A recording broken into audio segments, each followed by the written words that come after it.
ఇప్పుడు కళకళలాడిపోతున్నాయి. కారణం ఏంటంటే అగ్రనాయకులు అందరికీ సుపరిచితులు పెద్దిరెడ్డి రామచంద్రారెడ్డి గారు ఇప్పుడు ప్రచారానికి బయలుదేరారు. అలాగే రాయలసీమ రీజనల్ కోఆర్డినేటర్గా రాష్ట్ర వ్యాప్తంగా తన కీలకమైన స్థానాన్ని చాటుకున్నారు.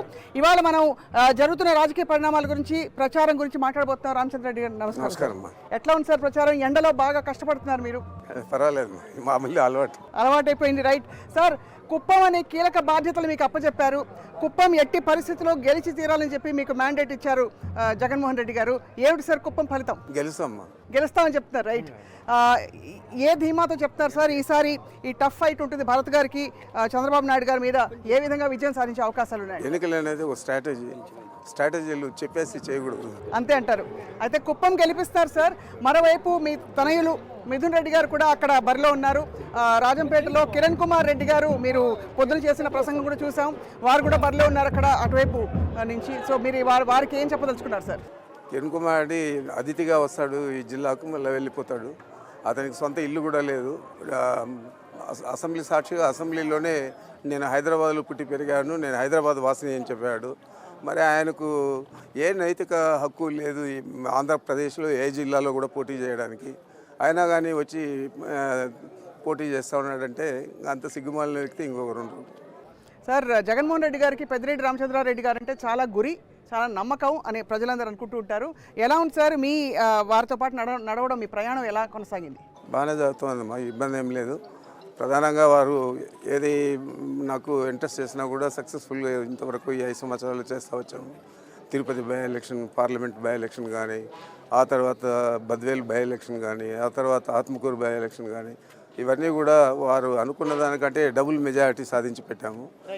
ఇప్పుడు కూడా అదే అంచనాలతో పనిచేస్తూ ఉన్నాము. తప్పకుండా రాయలసీమలో 90% పైన సీట్లన్నీ కూడా కైవసం చేసుకుంటాం. రాష్ట్ర వ్యాప్తంగా ఎలా ఉన్నాయి సార్ రాజకీయాలు ఈసారి? మీకు ఏమనిపిస్తుంది? అంటే కూటమి అంతా కూడా ఒకటే దాడి చేయడానికి రెడీ అవుతున్న టైంలో సార్ రాజకీయాలు ఎలా కనిపిస్తున్నాయి మీకు? ఎంతమంది వచ్చినా మొదటి నుంచి మా నాయకుడు జగన్మోహన్ రెడ్డి గారి నినాదం ఒంటరి పోరే కాబట్టి ఒంటరిగానే పోరాటం చేస్తూ ఉన్నాం. తప్పకుండా విజయం సాధిస్తాం. తిరిగి ఆయన ముఖ్యమంత్రిగా 4వ తేదీ జూన్ 4 పైన ప్రమాణం స్వీకారం చేయడం ఖాయం. సార్, పిఠాపురం పరిస్థితిని మీరు ఎలా అంచనా వేస్తున్నారు? మిథున్ రెడ్డి గారు స్వయంగా పర్యవేక్షిస్తున్న ఎన్నిక. అదే మిథున్ రెడ్డి స్వయంగా చూస్తూ ఉన్నాడు. నాకు తెలిసి దాంట్లో కూడా మేము విజయం సాధించవచ్చు అని చెప్పి గట్టి విశ్వాసం ఉంది. ప్రభుత్వం చేసిన మంచి పనులలో మీరు బాగా స్వయంగా మెచ్చుకున్న 2-3 మంచి పనులు చెప్పండి సార్. అన్ని పనులలో మీకు బాగా నచ్చిన గొప్ప కార్యక్రమాలు? ప్రతిదీ కూడా ఒకదానికొకటి పోల్చుకోలేము. సంక్షేమ పథకాలు ఏవైతే ఆయన అమలు చేస్తారో అవన్నీ కూడా ఈరోజు మహిళా ఓటర్లందరినీ కూడా ఆకట్టుకోవడం జరిగింది.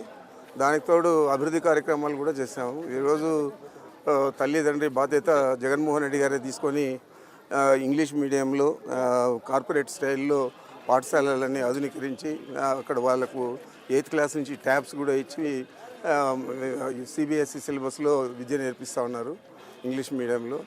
మరి ఇది చాలా వరకు కుటుంబ భారం. అంతకుముందు అయితే ఆస్తులు అమ్మి చదివించేవాళ్ళు, ఈరోజు ఆ పరిస్థితి లేదు. అన్నీ కూడా ఆయనే చేస్తున్నాడు. అంతకంటే ఎక్కువ ఓట్లు లేని పిల్లలకు కూడా పథకాలు పెట్టాడు. అమ్మఒడి కానీ, విద్యా దీవెన కానీ, వసతి దీవెన కానీ, గోరుముద్ద కానీ, ఇవన్నీ కూడా పిల్లల కోసం పెట్టిన పథకాలే. వీళ్ళు ఒక 10-15 సంవత్సరాల లోపల విద్యావంతులైతే ఈ రాష్ట్రం, వాళ్ళ కుటుంబాలు, ఈ ప్రాంతం అంతా కూడా బాగా బాగుపడుతుందని ఆలోచన చేసి వారు ఇవన్నీ కూడా చేయడం జరుగుతోంది.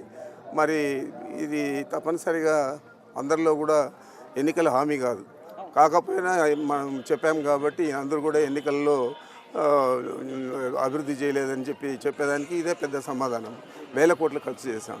అదేవిధంగా వైద్యం కూడా మనం మేనిఫెస్టోలో చెప్పలేదు. చెప్పకపోయినా వైద్యం కోసం ఈరోజు దాదాపు 17 మెడికల్ కాలేజీలు, వాటికి అనుబంధ హాస్పిటల్స్ ఏకకాలంలో మొదలుపెట్టి చేస్తూ ఉన్నాం. చాలా వరకు కొన్ని పూర్తయ్యాయి, కొన్ని కూడా పూర్తయిపోతున్నాయి. మరి ఇదే కాకుండా 53,000 మంది డాక్టర్లు, నర్సులు, పారామెడికల్ స్టాఫ్లంతా కూడా అపాయింట్ చేయడం జరిగింది. ఆరోగ్యశ్రీ కింద గతంలో 500-600 జబ్బులకే వైద్యం చేసే పరిస్థితులు ఉంటే ఈరోజు 3,200 జబ్బుల పైన ఆరోగ్యశ్రీలో వైద్యం చేయించేదే కాకుండా 1,000 రూపాయల పైన ఖర్చు వస్తే 25 లక్షల దాకా ప్రభుత్వమే ఖర్చు చేసే విధంగా ఈరోజు జగన్మోహన్ రెడ్డి గారు చర్యలు తీసుకున్నారు. ప్రధానంగా గ్రామీణ ప్రాంతాల్లో వైద్యం మీద విద్య మీద ఎక్కువ ఖర్చు చేస్తారు కుటుంబాలంతా కూడా. ఆ భారం అంతా కూడా ఈరోజు ప్రభుత్వం భరించి జగన్మోహన్ రెడ్డి గారు నిర్ణయం ఏదైతే చేశాడో దానివల్ల అనేక కుటుంబాలు అప్పుల ఊబిలో నుంచి బయటపడతాయి. రైట్ సార్, ఫైనల్గా మేనిఫెస్టో ఏ విధంగా ప్రజల్లోకి వెళ్తుంది సార్? ఈసారి పొంగనూరు ప్రజలకు ఏం చెప్తున్నారు? ప్రధానంగా మేనిఫెస్టో అంటే జగన్మోహన్ రెడ్డి గారు 2019 అప్పుడు చెప్పాడు. అప్పుడు అందరూ కూడా మేనిఫెస్టో మీద అంచనాలు వేశారు. 2019 నుంచి 24 దాకా ఈరోజు మరి ఏదైతే చెప్పాడో ఎన్నికల్లో మేనిఫెస్టోలో ఏదైతే పొందుపరిచి ఉన్నదో 2 పేజీల మేనిఫెస్టోలు అవన్నీ పూర్తి స్థాయిలో అమలు చేశాడు. కాబట్టి ఇప్పుడు ప్రధానంగా మనం మేనిఫెస్టో చెప్పినా చెప్పకపోయినా దీంట్లో ఏం తేడా పడదు. జగన్మోహన్ రెడ్డి గారు ఏది చెప్పినా కూడా చేస్తాడు. గతంలో అమలు చేసిన సంక్షేమ పథకాలన్నీ అమలు చేస్తాడు అనే నమ్మకం, విశ్వాసం ప్రజల్లో ఉంది. రైట్ సార్, అయితే మొత్తం మీద సిద్ధమా అంటే మీరు సిద్ధం అంటున్నారు? సిద్ధం.